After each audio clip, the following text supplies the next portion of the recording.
According to Matt Pricatella on his Bluesky account, Assassin's Creed Shadows, the much maligned and much polarizing game that came out this past March, has now become the second most sold game in the US this year. Posting to his Bluesky account, he says, quote, Assassin's Creed Shadows has been the best-selling video game in the US for each of its first 3 weeks in the market, according to Circana's retail tracking service dollar sales latest data through April 5th. Currently ranked second year-to-date, trailing only Monster Hunter Wilds. Now, this is the first time that we have heard anything about raw sales data, and still then, Matt Pricatella did not show the raw sales data either in this Bluesky post or in subsequent posts that he made afterwards that had nothing to do with Assassin's Creed Shadows. Ubisoft in the past has touted the player base and the player count as 2 million players that have played the game, and maybe now, as of the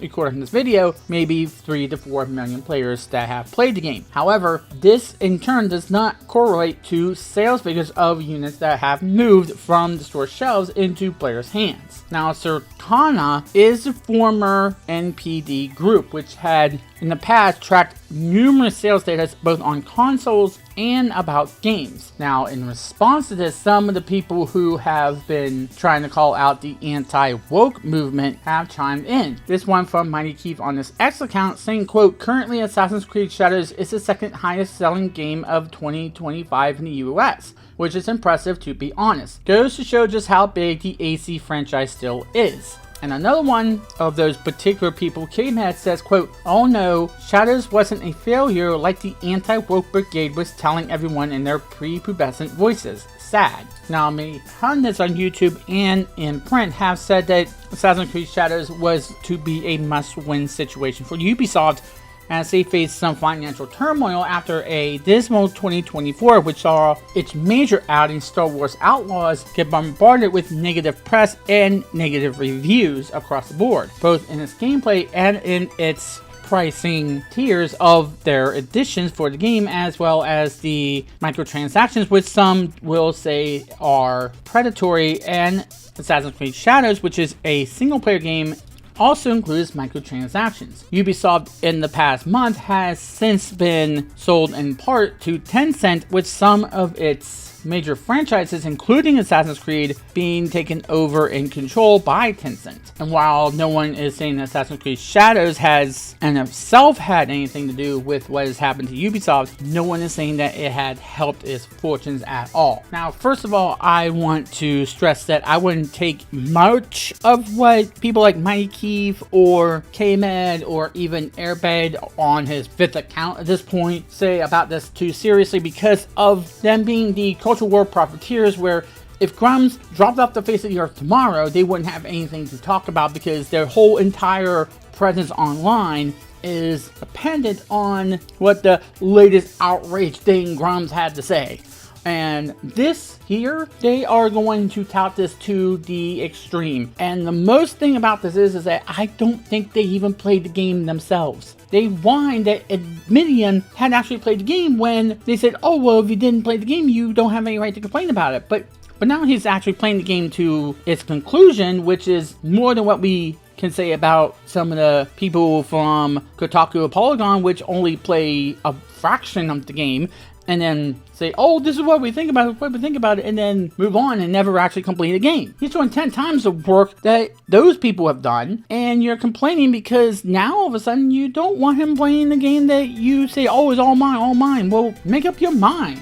This is exactly what we were thinking is happening, which is you just didn't want anybody to express their viewpoints. It's not whether or not they're grifters or parrots or something like that, and I hate those terms anymore. Why do they have to overuse every single term that they use in order to label people? But if I go on that tangent, I'm going to be there all day, so let's get back to the issue about these sales figures. Because while they are shouting from the rooftops about, oh, we own these people, we own the grifter, we own whatever the label is of that week, whatever the flavor of the week is for that label, I am very skeptical about where the raw sales data actually is. Now, I haven't watched it yet. Smash GT has this whole thing about the sales figures being leaked. Maybe it's the same thing that we're seeing here. And yes, we do treat everybody equally on this channel. Everybody has got a clean slate. It's about what they say of that particular subject, not what they've done in the past and stuff like that. We're not going to cancel people here. But as I've seen it, and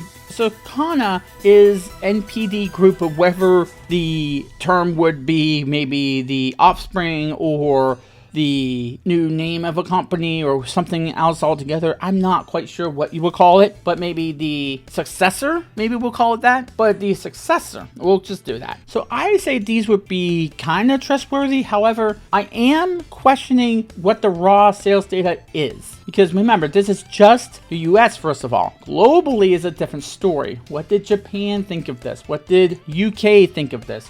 Did it move units? Did it move copies of the game from store shelves to players' hands? What about digital sales? How did that turn out? Monster Hunter Wilds has been known as a runaway hit. They did not expect Monster Hunter Wilds to do as well as it did. Maybe some people did, but I don't think the majority of people saw that coming. It hit them really hard in the face about how well that game did. And maybe it shouldn't have been a surprise, but it was a surprise nonetheless. So I'm doubting that any game is going to really beat that in the early going. And that brings me to Assassin's Creed Shadows, which, correct me if I'm wrong, but first of all, that was really the only game that came out that had a AAA studio attached to it. So it didn't really have that much competition. The only real competition would be Monster Hunter Wilds. And it was already selling like hotcakes before that. So I'm not doubting that Assassin's Creed Shadows might have actually beaten Monster Hunter for that particular stretch of time when it was first coming out and many content creators were doing streams or YouTube videos about the game. And many people were talking about it. And yes, even the people who you would call grifters or parrots or whatever would stop talking about it because it's not the new thing right now. Many people who were talking about it, who were excited for the game, are not talking about it anymore because, yeah, they've moved on to another game. And that's normal. That's not something that's going to be suspicious to anybody. Shouldn't be suspicious to anybody. However, I want to keep people's expectations in check. This does not mean that the game did sell well because we know what eventually happened to Ubisoft. Like I said in the monologue, AC Shadows, that performance did not help Ubisoft in what happened. It had to be a grand slam home run, and it just brought in one run. Okay, did not help in that regard. Wasn't the only thing that Ubisoft did that made people scratch their heads thinking, what are they doing? And remember, Ubisoft doesn't know when to quit just biting the hand that feeds them. They don't know when to stop doing it. They like the taste of the hand that's feeding them. They think the hand is the food, basically. So you factor all that in, and then you have how polarizing the press leading up to the launch of this game was, and all the delays, and no matter what you think about those particular controversies surrounding the game, you can't deny that it didn't exactly help them. They were PR blunders, to say the very least. So you can't blame people saying, you know what, I'm going to skip this one. And it's okay if you want to. It's okay to not like Assassin's Creed Shadows. That's just the truth of it. It's okay to criticize this game. It's okay to criticize who the main character is, as long as you're not being racist about it. It's okay to not like Assassin's Creed Shadows. People who are parroting this game, there's that word again, just going to have to deal with that. Now, the other thing I want to bring up with this particular thing is it's sitting right now as the number 2 year-to-date trailing only Monster Hunter Wilds. Those are the only two, as I'm remembering. There might be something I'm not remembering. So far, I can say that those are the only two AAA titles that I can think of that have came out in 2025 so far. So it's not surprising that Assassin's Creed Shadows is going to do well. And no one said it wouldn't do well. No reasonably thinking person is sitting here saying, oh,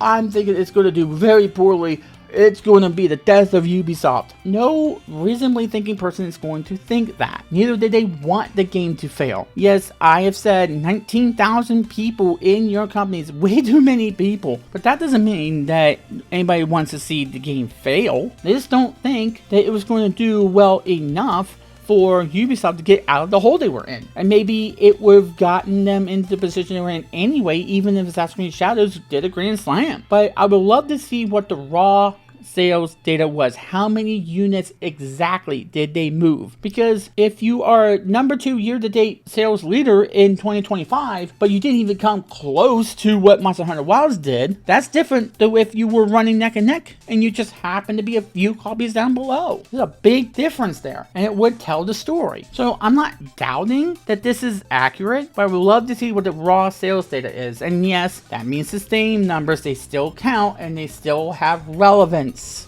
And for the record, I just want to say, can you please stop whining that some people did not like this game? Please stop whining about it, because it just is grating to hear that this is the purity test, that you had to like this game in order to pass the purity test. There is no purity test. Like I said, you're allowed to dislike this game. You are not obligated to play this game. You're not obligated to buy this game. You're not obligated in any sort of way. And people like Mighty Keith and K-Med and even Airbag and McDizzle Gaming, it's people like them that are giving the wrong impression of what progressive people are. That's not being progressive. That's not it at all.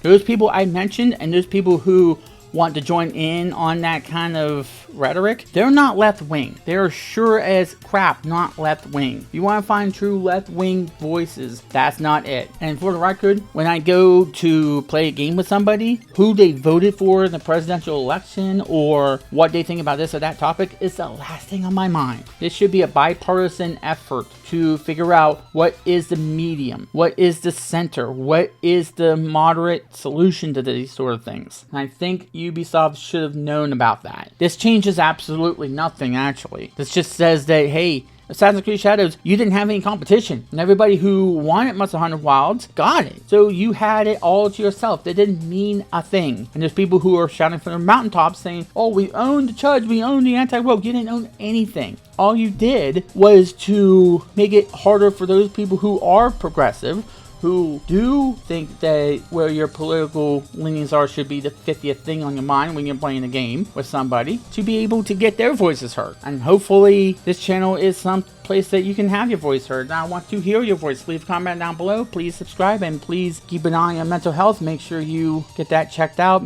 If you need to talk to somebody, there's always somebody you can turn to, because I like to see you in the next one. I like to see you come to the next video as we try to get our subscriber count up. Until next time, stay safe, and as always, to be continued.